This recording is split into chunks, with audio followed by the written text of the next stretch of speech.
ताजदारे Medina Sarware कौनैन सल्लल्लाहु ताला अलैहि वसल्लम की बारगाह में भी सवाल किया गया था, या रसूल अल्लाह रूह क्या है, रूह के बारे में बताएं। जवाब अल्लाह का कुरान में आ गया। जवाब अल्लाह ने दिया। क्या जवाब दिया? यसअलूनका अनिर रूह कुलिर रूह मिन अमरी रब्बी। अल्लाह का कुरान कहता है, मेरे नबी की बारगाह में सवाल किया गया रूह क्या है। अल्लाह ने फरमाया महबूब बता दो। अल्लाह तबारक व तआला के करोड़ों एहसान है हम पर।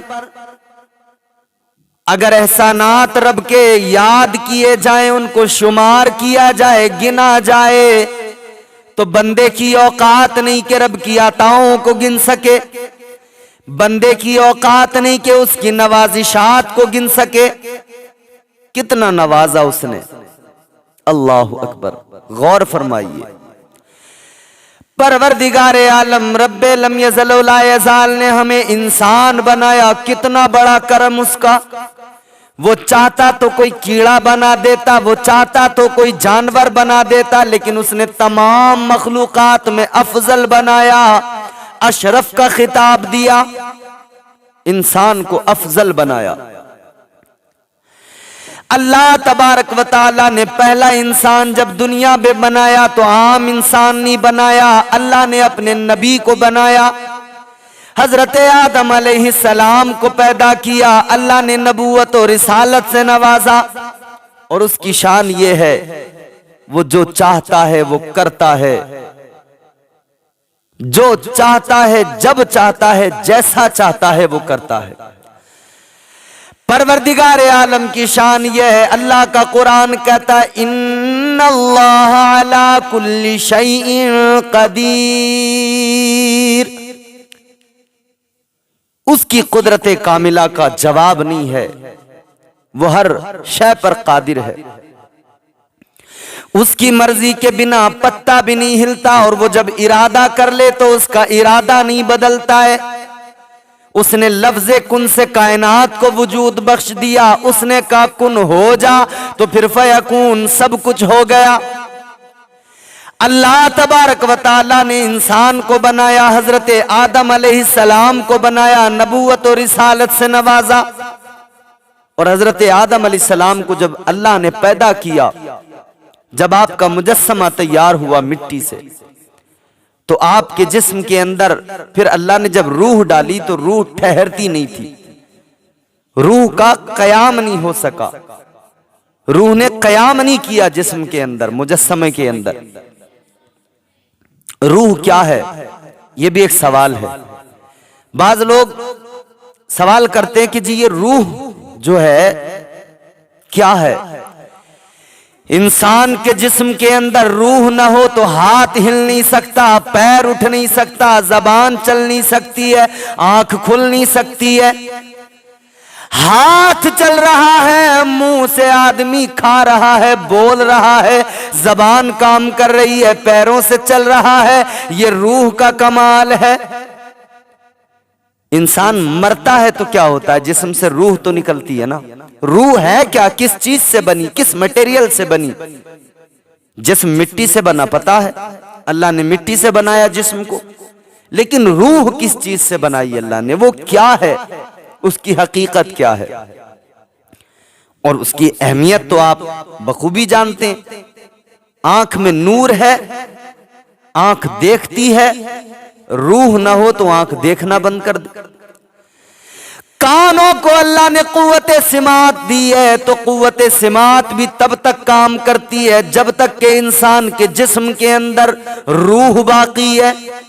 रूह जिस्म से निकल गई, कान सुनता नहीं, आंख देखती नहीं, हाथ हिलता नहीं, जबान बोलती नहीं, पैर से चला नहीं जाता, इंसान बेबस।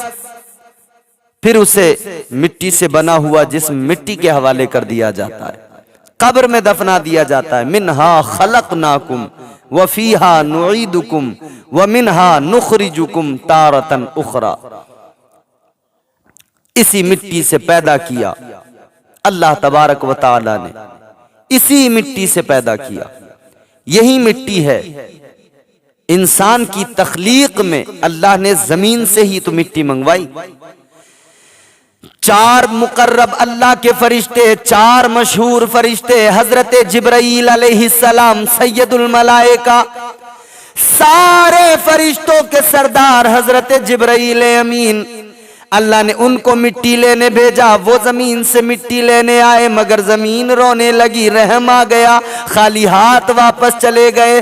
फिर हजरत मीकाईल आए जमीन से मिट्टी लेने के लिए, जमीन फिर रोने लगी, मिट्टी न लेकर जाओ, इस मिट्टी से अल्लाह इंसान को बनाएगा, वो इंसान जो जमीन पर खूरेजी करेगा, जो जमीन पर फितना व फसाद करेगा।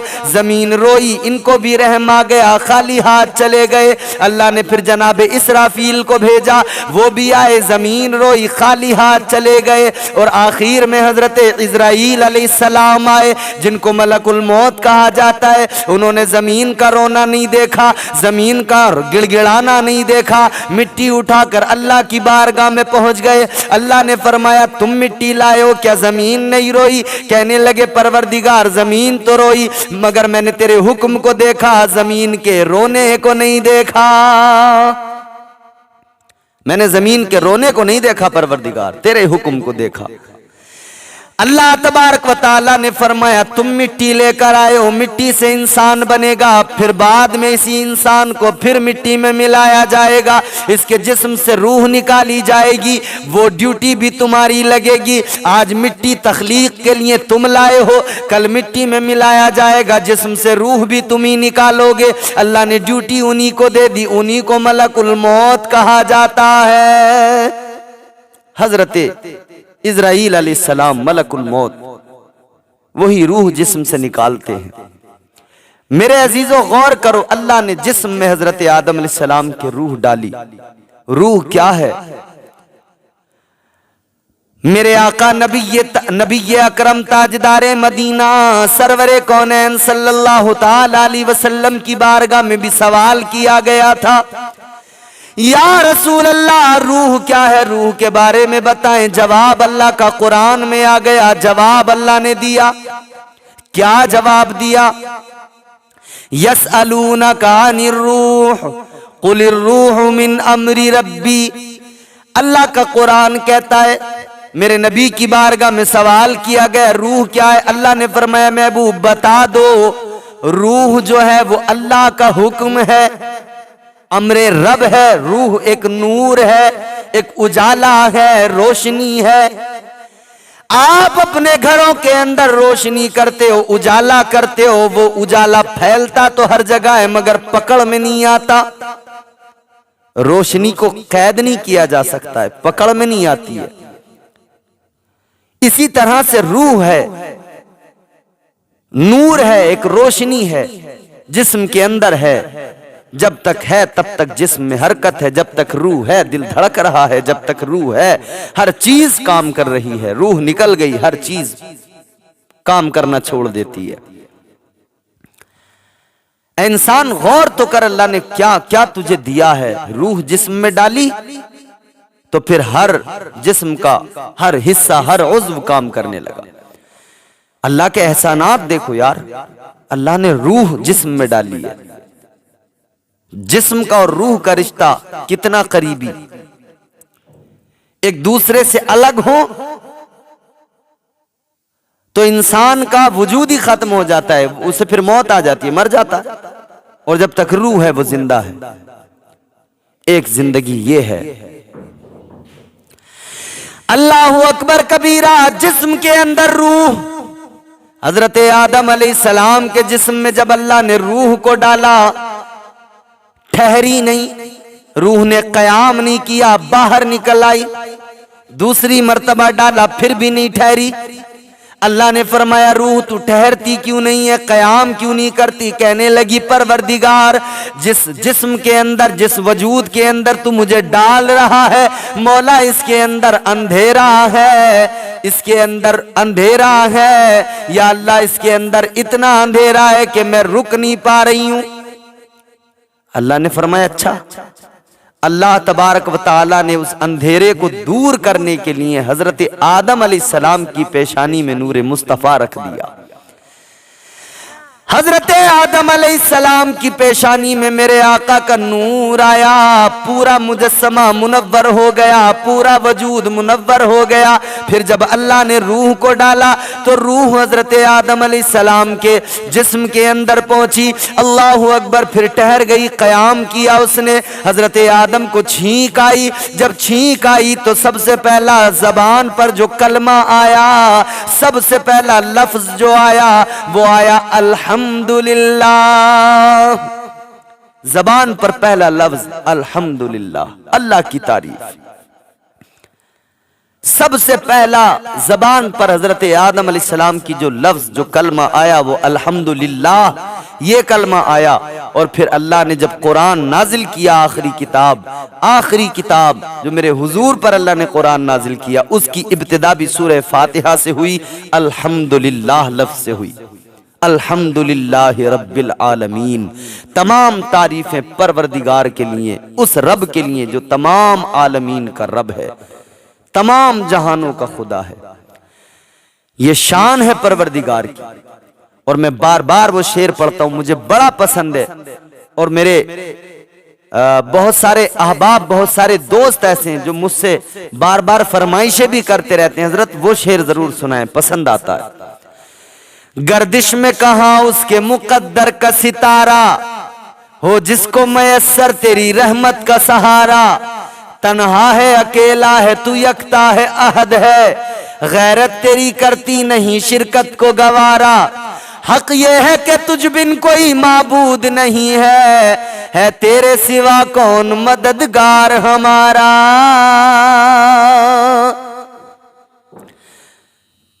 तो अल्लाह की जात, परवरदिगार की जात, अल्लाहु अकबर। दस्तगीरी मेरी तन्हाई की तूने ही तो की, मैं तो मर जाता अगर साथ न होता तेरा। अल्लाह ने पैदा किया, इंसान बनाया, कितने एहसानात हैं। जिस्म में रूह डाल दी, फिर फरिश्तों को हुक्म हुआ, वइज़ क़ुलना लिल मलाइकति इसजुदू लि आदम, फरिश्तों आदम को सजदा करो। सारे फरिश्तों ने ताज़ीमी सजदा किया, इब्लीस ने नहीं किया। क्यों नहीं किया? अकड़ गया। गुरूर, घमंड, तकब्बुर, हसद। तो ये भी बात वाज़े हो जाती है कि गुरूर और घमंड जिसके अंदर पैदा हो जाए, ये शैतान की क्वालिटियां हैं। हालांकि इसे क्वालिटी भी नहीं कहनी चाहिए, क्वालिटी तो उसे कहते हैं जो अच्छी चीज हो, अच्छी सिफत को क्वालिटी कहा जाए। ये तो खराबियां हैं। तो शैतान की तमाम चीजें आज इंसानों के अंदर आ गई, मुसलमानों के अंदर। शैतान के अंदर गुरूर, घमंड, तकब्बुर, हसद, कीना, बुग़्ज़। इंसान के अंदर भी आज देखो मुसलमान है मगर उसके दिल के अंदर कीना भी है, बुग़्ज़ भी है, हसद भी है, वो घमंड भी करता है, उसे गुरूर भी है, तकब्बुर भी है। तकब्बुर बड़ी खराबी है, गुरूर, घमंड बड़ी खराबी है। वो हमारे संभल से हमारे उस्ताद हैं, शायर, बहुत अजीम शायर डॉक्टर मुनव्वर ताबिश संभली साहब, उन्होंने बड़ी अच्छी बात कही। उन्होंने कहा, उनका एक मतला बड़ा खूबसूरत, अखलाक की दौलत से कभी दूर न होना, अखलाक की दौलत से कभी दूर न होना, कौनैन भी मिल जाए तो मगरूर न होना। इंसान के अंदर अखलाक होना चाहिए, उसके अंदर गुरूर, घमंड, तकब्बुर ना हो, उसके अंदर नरमी हो, झुकाव हो। इस्लाम यही तो सिखाता है, नरमी पैदा करो अपने अंदर, गुरूर, घमंड, तकब्बुर निकाल दो। गमज़दों के वास्ते गमखार होना चाहिए, जिंदगी जीने का एक मेयार होना चाहिए। मालो दौलत, शान शौकत पास चाहे कुछ न हो, आदमी को साहिबे किरदार होना चाहिए। किरदार की दौलत इंसान के अंदर हो, बड़ी दौलत है किरदार की दौलत। और जिसके अंदर ये नहीं, उसके अंदर कुछ नहीं। गमज़दों का वो कभी गमखार हो सकता नहीं, खुद गरज इंसान सच्चा यार हो सकता नहीं। अपने मतलब के लिए जो दोस्तों को छोड़ दे, आदमी वो साहिबे किरदार हो सकता नहीं। गुरूर पैदा हुआ शैतान के अंदर, घमंड, मैं आग से बना हूं, ये मिट्टी से बना है, मैं अफजल हूं, मैं बरतर हूं। अना, आज भी तो यही होता है, हम कहते हैं मैं अफजल हूं, मैं आला हूं, मैं बहुत अजीम इंसान हूं। अना इस कदर है इंसान के अंदर, दूसरे को कुछ समझने को तैयार नहीं। 4 पैसे अल्लाह ने दे दिए, किसी को, गरीब को मुंह लगाने को तैयार नहीं। अरे शैतान ने कितने सजदे किए जानते हो? फरमाया गया अगर शैतान के सजदों को जमीन पर फैलाया जाए, शैतान ने इतने सजदे किए, इतने सजदे किए, अगर उसके सजदों को जमीन पर फैलाया जाए, एक राई के दाने के रखने की भी जगह जमीन पर बाकी न रहे, इतने सजदे किए। मगर जब अकड़ गया, गुरूर उसके अंदर आया, एक सजदा गुरूर तकब्बुर की बुनियाद पर हुक्म खुदा का इनकार कर दिया, एक ताजीमी सजदा नहीं किया। इबादत के सजदे हजारों लाखों किए, एक ताजीम का सजदा नहीं किया, हुक्म खुदा पर अमल नहीं किया, अल्लाह ने मरदूद बना दिया, अल्लाह ने लानत का तोक उसके गले में डाल दिया। तो पता ये चला गुरूर की बुनियाद पर अल्लाह लानत का तोक गले में डाल देता है। ऐ लोगों, गुरूर घमंड को अपने अंदर कभी ना आने देना, इसलिए कि अगर गुरूर आ गया तो अल्लाह की लानत को भी साथ लेकर आएगा। अगर घमंड आ गया तो लानत अल्लाह की साथ में आएगी, इस बात को याद रखना, कभी गुरूर ना करना। अखलाक की दौलत से कभी दूर ना होना, कौनैन भी मिल जाए तो मगरूर ना होना। और ये गुरूर इंसान को तबाह कर देता है, ये तकब्बुर तबाह कर देता। आज आप देखें, बड़े बड़े बादशाह दुनिया में हुए, बड़े बड़े ताकतवर लोग हुए, फिरौन जैसा बादशाह भी हुआ 450 साल तक, जिसके सर में भी दर्द नहीं हुआ। नमरूद जैसा बादशाह भी हुआ, शद्दाद जैसा भी बादशाह हुआ, उसकी दौलत कितनी, उसने दुनिया में जन्नत बनवाई। कारून जैसा मालदार हुआ, जिसके पास बड़ी दौलत, बड़े खजाने। मगर गौर तो करो, अल्लाह ने क्या अंजाम किया उनका। कारून जमीन में धंस गया, नमरूद को एक मच्छर ने, लंगड़े मच्छर ने दिमाग खा खा के मार डाला, फिरौन दरिया में गर्क हो गया। किस लिए? इन्हें घमंड था कि हम बहुत ताकतवर हैं। अल्लाह ने घमंड नमरूद का तोड़ा कि तेरी ताकत, तेरी औकात, तेरी बिसात क्या है, मैं जब चाहूं तेरे जैसे बड़े बड़े ताकतवरों को खत्म कर दूं। तू अपनी ताकत पे घमंड करता है, एक मच्छर तेरी ताकत के घमंड को तोड़ने के लिए काफी है। एक लंगड़े मच्छर ने सारा घमंड तोड़ दिया। चेहरा कमर काब्र से काला करा दिया, जुगनू से तूने मौला उजाला करा दिया। जब भी हिफाजतों पे करम आ गया तेरा, मकड़ी से गारे शोर में जाला करा दिया। मारने पे आए तो लंगड़े मच्छर से मरवा दे, और बचाने पे आए तो मकड़ी के जाले से हिफाजत फरमा दे। ये उसकी शान है।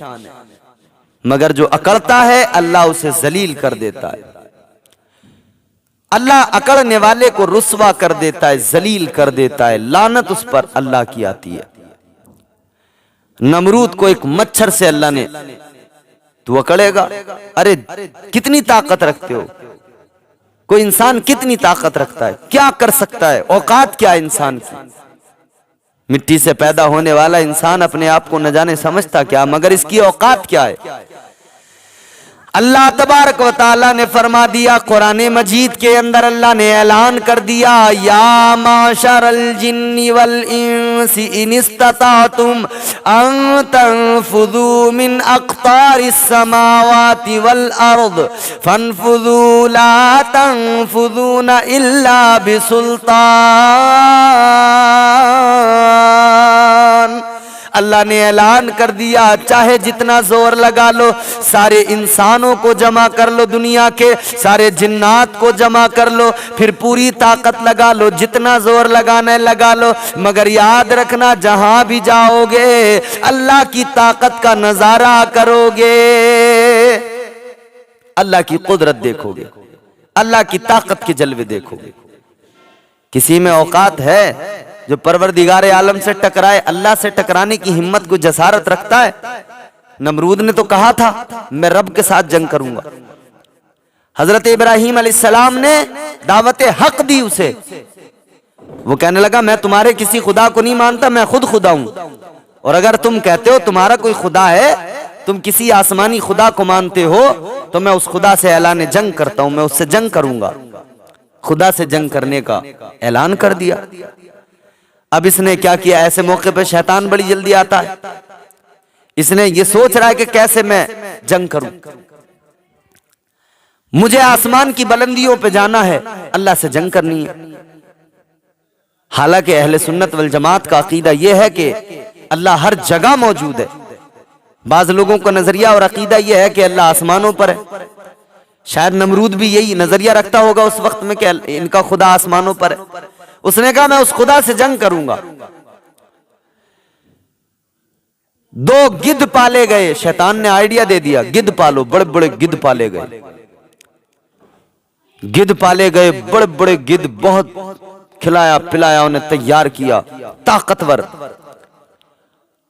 और उन गिद्धों को पालने के बाद में उन्हें कई दिन तक भूखा रखा गया, और कई दिन भूखा रखने के बाद में उनके सरों के ऊपर को गोश्त के टुकड़े बांधे गए ताकि वो भूख की वजह से गोश्त की तरफ बढ़ें, और नीचे अपने बैठने के लिए कुछ इंतजाम किया गया कि गिद्ध जब गोश्त को देखकर ऊपर को उड़ेंगे तो वो ऊपर को उड़ते जाएंगे और ये नीचे उसमें बैठे होंगे। अपने बैठने का जो इंतजाम किया उन्होंने, नमरूद ने इंतजाम करवा लिया। शैतान ने आइडिया दे दिया, ऊपर को गोश्त बांधो। कई दिन भूखा रखा उन गिद्धों को। अब गिद्धों ने उड़ना शुरू कर दिया, नमरूद बैठ गया उसके अंदर। गिद्धों ने उड़ना शुरू कर दिया, उड़ने लगे, उड़ते गए, ऊपर को जाते गए। जब बहुत बुलंदी पर पहुंच गए गिद्ध, अल्लाहु अकबर कबीरा, इसने तीर निकाला और यूं तीर निकाल के चलाने लगा। कहने लगा मैं खुदा को कत्ल करूंगा, खुदा के तीर मारूंगा, माअज़ल्लाह। अल्लाहु अकबर। जब इसने तीर चलाया, अल्लाह ने बुलबुले सिदरा से फरमा दिया, है जिब्राइल, ये आया है और ये चाहता है कि ये मुझसे जंग करना चाहता है। जिब्राइल आ गया है और ये आसमानों की बुलंदी की तरफ आ रहा है। तो बुलबुले सिदरा, एक काम करो, इसका वहम जो है बना रहने दो। एक मछली लेकर जाओ, ये तीर चलाएगा, वो तीर मछली में लगेगा, तीर खून आलूद होकर इसके पास में वापस जाएगा, ये तीर पर खून लगा देखेगा। अल्लाहु अकबर कबीरा। बिल्कुल ऐसा ही हुआ। इसने तीर चलाया, बुलबुले सिदरा ने जन्नत से मछली लेकर आए, मछली में तीर लगा, खून में भीगा हुआ तीर वापस आया। इसने कहा मैंने खुदा को मार दिया, कत्ल कर दिया, माअज़ल्लाह। अब वो गोश्त जो ऊपर गिद्धों के सर पे बंधा था, वहां से खोलकर नीचे पैरों की तरफ बांध दिया गया। अब गिद्धों ने गोश्त को नीचे देखा तो नीचे को आने लगे। इसी तरह से वो नीचे जमीन पर आ गए। नमरूद तीर दिखा दिखा के लोगों को कहने लगा, ऐ लोगों देखो, मैंने इब्राहिम के खुदा को कत्ल कर दिया है, मैंने इब्राहिम के खुदा को मार दिया है, माअज़ल्लाह। हजरत इब्राहिम अलैहिस्सलाम ने फरमाया, ओ नादान, वहम निकाल दे। ओ नादान, तू समझता है मेरा खुदा कोई जिस्म रखता है कि तूने उसको तीर मारा वो मर जाएगा? याद रख ले, मेरा रब तो वो है, मेरा परवरदिगार तो वो है जो हमेशा से है, हमेशा रहेगा। न उसे कोई मार सकता है, न उसे कभी मौत आ सकती है। मौत को तो खुद उसने पैदा किया है, उसे क्या मौत आएगी? मौत को अल्लाह ने पैदा किया है। मौत भी एक मखलूक है। मौत को तो मौत आएगी, मगर अल्लाह हमेशा से है, हमेशा रहेगा। वो वहदहू ला शरीक है, वो अकेला है। ये फिर भी नहीं माना नमरूद, फिर भी सरकशी करता रहा। फिर हजरत इब्राहिम अलैहिस्सलाम ने जब अल्लाह की बारगाह में हाथ उठाए, अल्लाह ने फिर मच्छरों की फौज भेज दी। मच्छरों की फौज आ गई। नमरूद, तू बड़ी ताकत पे घमंड करता है ना, तेरी फौज के लिए अल्लाह के भेजे हुए मच्छर काफी। मच्छरों ने सारी फौज को खत्म कर दिया, मार डाला। नमरूद की नाक के रास्ते से एक मच्छर दिमाग में पहुंच गया, दिमाग को खाने लगा। लंगड़ा था, जब दिमाग में वो डंक मारता था, दिमाग को खाता था, ये बेचैन होता था, तड़पता था। बड़े बड़े हकीम बुलाए, बड़े बड़े तबीब बुलाए इलाज कराने के लिए, कोई तो इलाज कर दे, मगर कौन इलाज करे जब रब का अजाब आता है? कोई दवाई काम नहीं करती। अजाब तो अल्लाह का था, मच्छर की शक्ल में आया था, कौन सी दवाई काम करे? कोई इलाज नहीं हो सका। एक हकीम आया, उसने एक तदबीर बताई, कहने लगा एक तरीका है, सर पे जूतियां मारी जाएं। तो जब सर पे जूतियां पड़ती थी तो मच्छर थोड़ा उतनी देर के लिए ठहर जाता था, रुक जाता था, खामोश हो जाता था, तो इसे सुकून मिलता था। थोड़ी देर के बाद में फिर वो मच्छर डंक मारता था, फिर ये बेचैन होता था, तड़पता था, फिर इसके सर पे जूतियां मारी जाती थी। अपनी ताकत पे घमंड करने वाला, अपनी ताकत पे नाश करने वाला, हुकूमत पे इतराने वाला, मगर अल्लाह का अजाब आया, अल्लाह ने गुलामों से सर पे जूतियां पड़वाई, रोज जूतियां मारी जाती थी। आज के हुक्मरान, आज के ये ताकतवर लोग समझते हैं हम बड़ी ताकत रखते हैं, मगर याद रखना मेरा परवरदिगार सुपर पावर है। सबसे बड़ी ताकत का नाम परवरदिगार है, सबसे बड़ी पावर का नाम अल्लाह है। वो जिस दिन भी अजाब भेज देगा, कोई तुम्हें बचाने वाला नहीं होगा। इसीलिए वक्त है सुधर जाओ, संभल जाओ और गरीबों पे जुल्म करना बंद कर दो, मुसलमानों को सताना छोड़ दो, वरना जिस दिन भी अहले हक पे तुम जुल्म कर रहे हो, याद रखना जिस दिन भी अल्लाह का अजाब आ गया, कोई दुनिया में बचाने वाला नहीं मिलेगा। और पता नहीं किस शक्ल में आ जाए उसका अजाब। उसका अजाब आता है तो फिर पता नहीं किस शक्ल में आ जाए। कभी तूफान आता है, कभी बारिश आती है। तूफान नूह आया, सारी दुनिया खत्म हो गई। आप गौर तो करें, सिर्फ वो लोग बाकी रहे जो कश्ती नजात के अंदर, हजरत नूह अलैहिस्सलाम की कश्ती के अंदर आए, वो बाकी रहे। बाकी सारे के सारे खत्म। पूरी दुनिया में पानी पानी पानी पानी, हर जगह फिनिश। फिर आबाद हुई दुनिया दोबारा। अल्लाह का अजाब आए तो न मालूम किस शक्ल में आ जाए। कभी पत्थरों की बारिश हुई है, कभी शहर के शहर, मुल्क के मुल्क पलट दिए गए हैं, कभी आसमान से पत्थर बरसे हैं, कभी चेहरे मस्क कर दिए अल्लाह ने, बंदर बना दिया, खिंजीर बना दिया अल्लाह ने। जब अजाब आए हैं, अल्लाह तबारक व तआला ने जब अजाब भेजे, वो लोग जो पहाड़ों में रहते थे, पहाड़ों में घर बनाकर, उन्हें लगता था कि बड़े बड़े तूफान भी हमारा कुछ नहीं बिगाड़ सकते हैं, मगर अल्लाह तबारक व तआला ने उन लोगों को जो पहाड़ों के अंदर घर बना के रहते थे, उन्हें लगता था कोई बड़े से बड़ा तूफान हमारा कुछ नहीं बिगाड़ सकता। सब कुछ फना हो गया, नेस्त नाबूद हो गया। आज सिर्फ निशानात बाकी रह गए।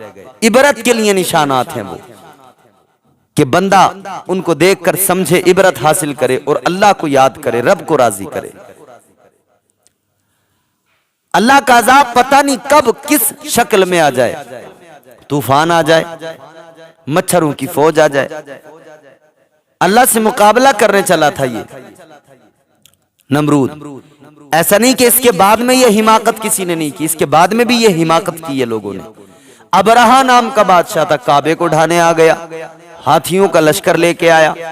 हजरत अब्दुल मुत्तलिब कलीदे बरदारे काबा थे। आपके ऊंट पकड़ लिए गए, आपको खबर मिली, आप गए उसके पास में। तो काबे का मुतवल्ली जब पहुंचा तो उसे लगा कि ये इसलिए आए हैं। हजरत अब्दुल मुत्तलिब से वो कहने लगा, अबरहा, ऐ अब्दुल मुत्तलिब डर गए, मेरे हाथियों को देखकर खाइफ हो गए, इसलिए मुझसे मुआफी मांगने आए हो। हजरत अब्दुल मुत्तलिब, मेरे नबी के दादा जान ने फरमाया, न मैं तेरे लश्कर से खाइफ हुआ, न मैं डर के मुआफी मांगने आया, न मैं ये कहने आया कि तू काबे को न ढा, इसलिए कि काबा अल्लाह का घर है, अल्लाह अपने घर की हिफाजत खुद फरमाएगा। मैं तो इतना कहने आया हूं, जो तेरे लश्कर ने मेरे ऊंट पकड़े वो ऊंट वापस कर दे। काबे का मुहाफिज अल्लाह है, अपने घर की हिफाजत खुद अल्लाह फरमाएगा। तो क्या हुआ? अबाबीलों का लश्कर आया। अल्लाह ने कुरान में जिक्र फरमाया, अलम तरा कैफ फअल रब्बुका बिअस्हाबिल फील अलम यजअल कैदहुम फी तग़लील व अरसल अलैहिम तयरन अबाबील तरमीहिम बिहिजारतिन मिन सिज्जील फजालहुम कास्फिम माकूल। पूरी सूरह मुबारका। अबरहा के हाथियों के लश्कर पर अल्लाह ने किसको मुकर्रर किया? अबाबील, छोटा सा परिंदा। हाथी कितना बड़ा, अबाबीलों का लश्कर भेज दिया अल्लाह ने। अबाबील अपने मुंह के अंदर छोटे छोटे नुकीले पत्थर लेकर आए अपने पंजों के अंदर, और वो पत्थर जब उन्होंने ऊपर से छोड़े, गोली क्या काम करती है जनाब, जो उस पत्थर ने काम किया है, आर पार हो गया। सारा लश्कर, बड़ी अपने आप को, वो गुरूर था ना, उसे तकब्बुर था ना, अपने लश्कर पे बड़ा घमंड करता था, नाज करता था। अल्लाह ने गुरूर तोड़ दिया, घमंड तोड़ दिया। अल्लाह ने गोया ऐलान कर दिया कि तू हाथियों का लश्कर लाया है, तू समझता है कि तू खुदा से मुकाबला कर लेगा। याद रखना, कोई ताकत नहीं दुनिया में जो रब से मुकाबला कर सके, अल्लाह ने बनाया है। फिर औकात क्या है कि कोई अल्लाह से मुकाबला कर सके? नमरूद आया, अल्लाह ने उसे भी गारत किया। अजाब आया, अल्लाह का मच्छर से उसे गारत कर दिया। अबरहा बड़ा लश्कर लेकर आया, अल्लाह ने अबाबीलों का लश्कर भेज दिया। जब भी जो भी आया अल्लाह के मुकाबले में, अल्लाह तबारक व तआला ने उसे गारत कर दिया और निशाने इबरत बना दिया। नमरूद को निशाने इबरत बनाया, अल्लाह ने फिरौन को निशाने इबरत बनाया। दरिया में लाश उसकी जो है रह नहीं पाई, गर्क हुआ था दरिया में, मगर दरिया के थपेड़ों ने, मौजों ने फेंक दिया। जब बाहर निकाल के फेंक दिया, आज भी उसकी लाश म्यूजियम के अंदर, अजाइब घर के अंदर रखी हुई है, और उसकी लाश आज भी इबरत का निशान है।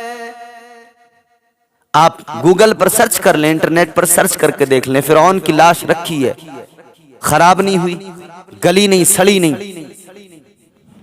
अल्लाह ने निशाने इबरत बना दिया उसे। ऐ दुनिया वालों, मैं जब चाहूं जो चाहूं वो करूं, किसी की औकात नहीं कि कोई मेरे काम में दखल दे सके। वो वहदहू ला शरीक है। वो नवाजने पे आए तो नवाज दे जमाना, वो नवाजने पे आए तो नवाज दे जमाना। वो करीम ही जो ठहरा तो करम का क्या ठिकाना। वो करम करने पे आए तो उससे बढ़कर करीम कोई नहीं, और अगर वो गजबनाक हो जाए तो उसका कहर अल्लाहु अकबर कबीरा। इसीलिए हमेशा चाहिए कि अल्लाह से डरें, उसका खौफ दिल में रखें और उससे मुआफी मांगते रहें। या अल्लाह, हमारी गलतियां, हमारी खताएं, हम जानते हैं खताएं हमसे होती हैं, लग़्ज़िशें होती हैं, गलतियां होती हैं, गुनाह होते हैं, लेकिन मालिक तेरी बारगाह में नदामत के साथ आंसू बहाकर हम तुझसे तेरी रहमत की भीख मांगते हैं। मालिक तू करम फरमा दे, हमारी खताओं को बख्श दे, हमारे गुनाहों को बख्श दे।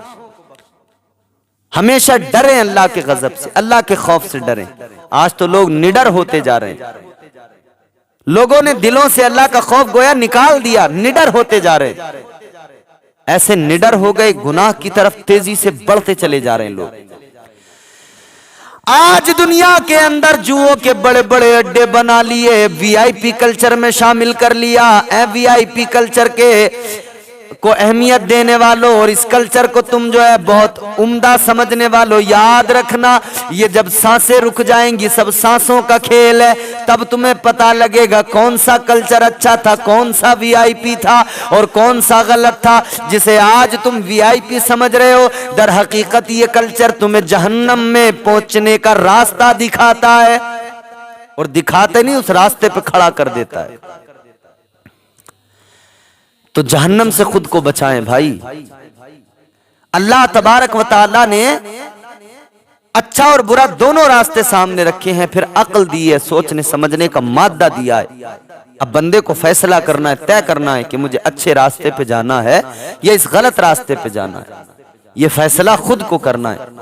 तो खुद ये फैसला करें कि हमें किस रास्ते को चुनना है, किस रास्ते पे हमें जाना है। ये फैसला खुद कीजिए। अल्लाह ने अक्ल दी है भाई। सामने शरबत एक गिलास में रखा हो, एक गिलास में शराब रखी हो। अब बंदे के पास अक्ल है, वो सोच तो सकता है ना कि अगर मैंने शराब का गिलास उठाया तो नशा होगा, और नशा होगा तो फिर मैं नालियों में गिरता फिरूंगा, माँ बहन बेटी का फर्क खत्म हो जाएगा, जबान से गालियां निकलेंगी। शराब अगर पी तो हराम इसीलिए तो है, कतई तौर पे शराब हराम। तो फिर इंसान की अक्ल काम करती है, उसे फैसला देती है शराब पिएगा नुकसान में रहेगा, शराब पिएगा खसारे में रहेगा, और अगर शरबत पिया ताजगी मिलेगी, रूह को ताजगी मिलेगी, तवानाई मिलेगी, सुकून मिलेगा, प्यास बुझेगी, दिल को ठंडक मिलेगी। तो शरबत पीना मुफीद है या शराब पीना मुफीद है? इंसान की अक्ल फौरन फैसला देती है कि शराब मुफीद नहीं है, शरबत मुफीद है, तो शरबत पिया जाए। अच्छाई और बुराई दो रास्ते हैं, अच्छाई का रास्ता जन्नत को जाता है, बुराई का रास्ता जहन्नम को जाता है। चुनो रास्ता, कौन सा रास्ता चुनोगे? एक अच्छाई का रास्ता, एक बुराई का। हर इंसान अगर ये अपनी अक्ल से सोचकर फैसला कर ले कि मैं जन्नत वाला रास्ता चुनूं, कसम खुदा की सारी खराबियां खुद ब खुद उसके अंदर की दूर हो जाएंगी।